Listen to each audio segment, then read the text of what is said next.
All right, so buckle up, everybody, because today we are going deep into The Hitchhiker's Guide to the Galaxy by Douglas Adams. Oh, I love this book. It's a classic. Yeah, it's one of those books that everyone seems to have an opinion on, so we should have plenty to talk about. Definitely. Where do we even begin with a book this dense? Well, good thing we came prepared. We've got the book itself, obviously, but also a really insightful book review. And the book's Goodreads page is full of interesting theories. And for a little bit of a mystery, we even have this note that I found that just says, deep thought. Deep thought. Intriguing. But hey, maybe we'll figure that out later. Yeah, let's save that for later and start with the basics. For those who haven't read it yet, can you set the scene for us? How does this wild ride begin? Well, we're introduced to Arthur Dent, a pretty average guy living in England, and he's having a very bad day. Oh, we all, sometimes. True, but his bad day is kind of on a cosmic scale. You see, his house is about to be demolished to make way for a bypass. Oof, that's rough. But I guess that's progress, right? Well, that's what Arthur thinks. Until his friend, Ford Prefect, drops a bit of a bombshell. Ford reveals that he's actually an alien researcher who's been stuck on Earth for the past 15 years. Hold on, an alien living in England. Yep. And it gets even crazier because Ford informs Arthur that the Earth is about to be destroyed. Wait, what? Destroyed? Like the whole planet? The whole shebang. Apparently, some Vogons need to build a hyperspace bypass, and Earth is in the way. Vogons, who are they? And why would they destroy a whole planet for a bypass? The Vogons are this race of bureaucratic aliens known for their terrible poetry and even worse manners. They're basically the universe's least favorite construction crew. So they just blow up planets without a second thought. That's harsh. It's all perfectly legal according to intergalactic law. Apparently, no one filed the right paperwork to protect Earth. Wow, talk about red tape. So what happens to Arthur? Does he just, get vaporized along with the planet? Thanks to Ford, he narrowly escapes.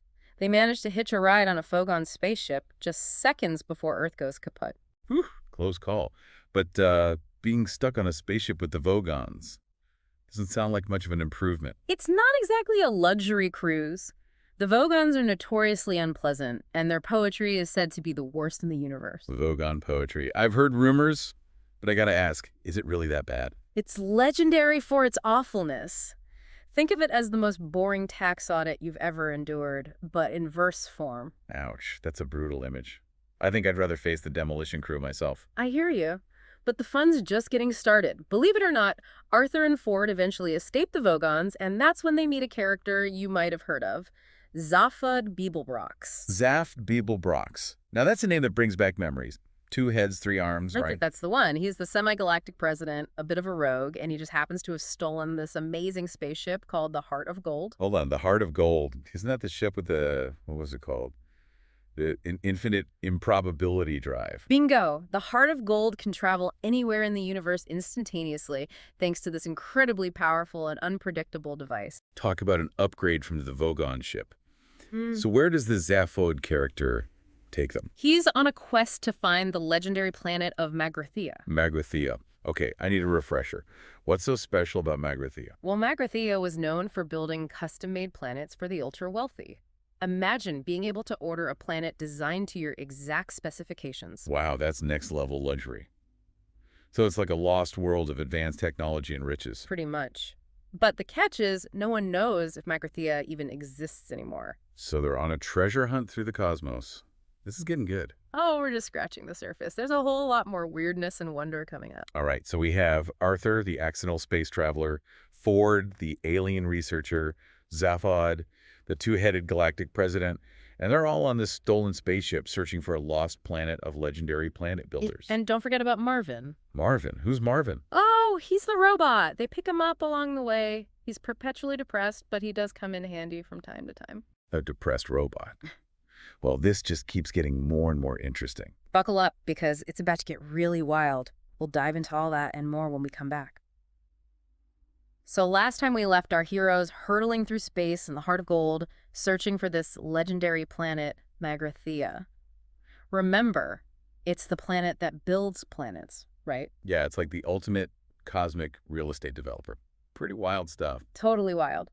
But before we get back to their adventure, there's this mysterious note you mentioned earlier, deep thought. Does that have something to do with Magrathea? Oh, yeah. That's kind of a mind-blowing part of the story. Yeah. So before Earth was destroyed, some hyper-intelligent beings created a supercomputer called deep thought, Deep thought. What was its purpose? to calculate the answer to the ultimate question of life, the universe, and everything. Whoa, hold on. A computer that could answer the meaning of life? Seriously? You heard that right. But get this. Deep thought itself suggested building an even more powerful computer to figure out the ultimate question. Okay, and what happened? Did they build it? They did, and that computer was... Yeah. Wait, what?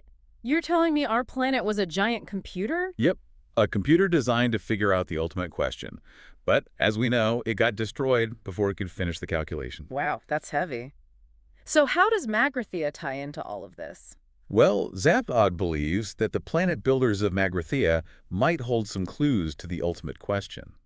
After all, they built Earth, the ultimate question computer, right? That makes a weird kind of sense, I guess. So it's more than just a search for a lost planet. It's a search for the meaning of life itself. Exactly. And imagine how Arthur's feeling during all this. He just lost his home, his planet, and now he's on a quest to find the ultimate question. Poor Arthur. He's definitely having an existential crisis. Talk about a bad day. But what about deep thought? Did it ever come up with an answer? It did.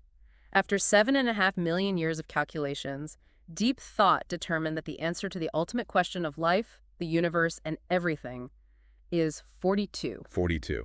Seriously, that's it. That's the big answer. Yep, 42.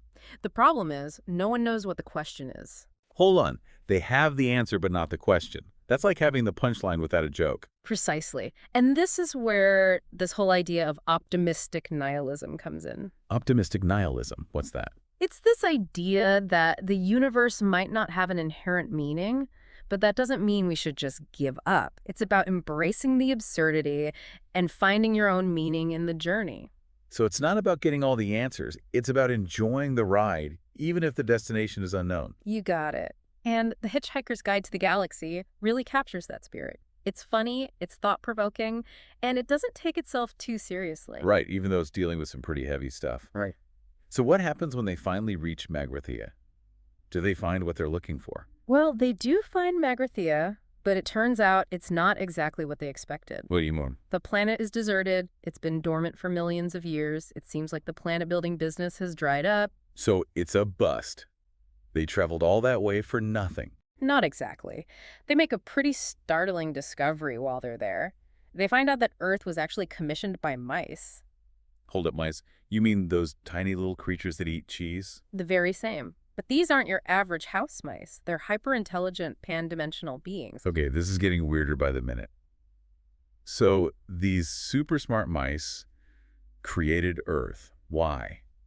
They wanted to use Earth as a giant computer to figure out the ultimate question, remember? And here's the real kicker. They reveal that Arthur is part of the program. He was implanted with a subconscious understanding of the question. Whoa, Arthur. The average guy who just happened to escape Earth's destruction. He holds the key to the ultimate question. It seems that way. But since Earth was destroyed before the calculation was complete, they can't extract the question from Arthur's mind. So they have the answer at 42, but they're no closer to finding out the question. That's frustrating. It's a cosmic paradox. But their journey isn't over yet. Their next stop is even more bizarre, the restaurant at the end of the universe. Wait, what? The restaurant at the end of the universe. You're kidding, right? I wish I was. It's a real place. Well, as real as anything can be in this book, a restaurant literally located at the end of time and space, you can watch the universe end while enjoying a nice meal. Okay, now my brain is officially melting. How is that even possible? And who would want to eat while the universe is collapsing around them?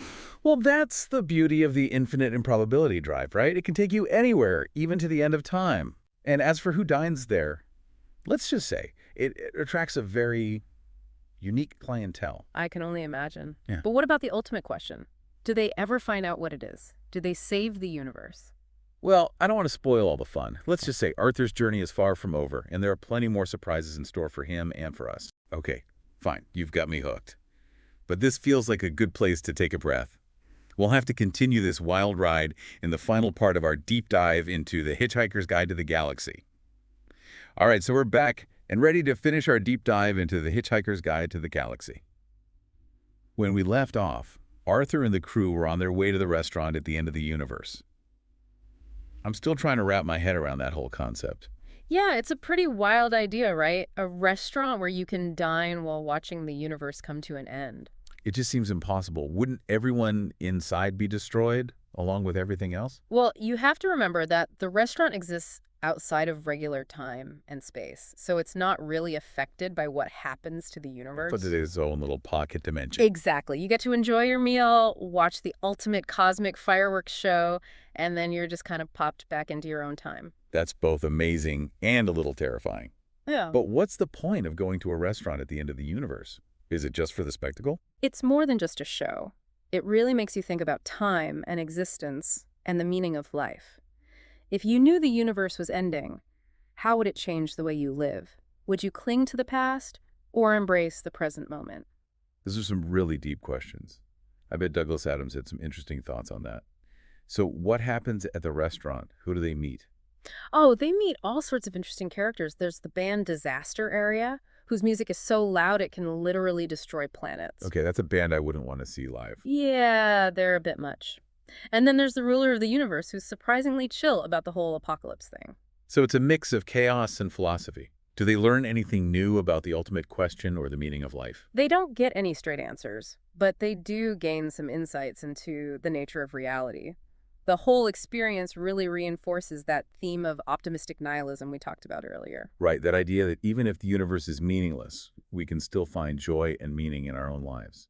Exactly. The restaurant isn't about despair. It's about celebrating the absurdity of existence and finding beauty in the transient nature of life. That's a really powerful message. Well, that's about it for our journey through the Hitchhiker's Guide to the Galaxy, at least for this first book. Yeah, Arthur's adventures continue in the rest of the series, but I think we've covered the main highlights. It feels like we've just taken a crash course in the universe. According to Douglas Adams, Vogon poetry, supercomputers, improbable spaceships, a restaurant at the end of time.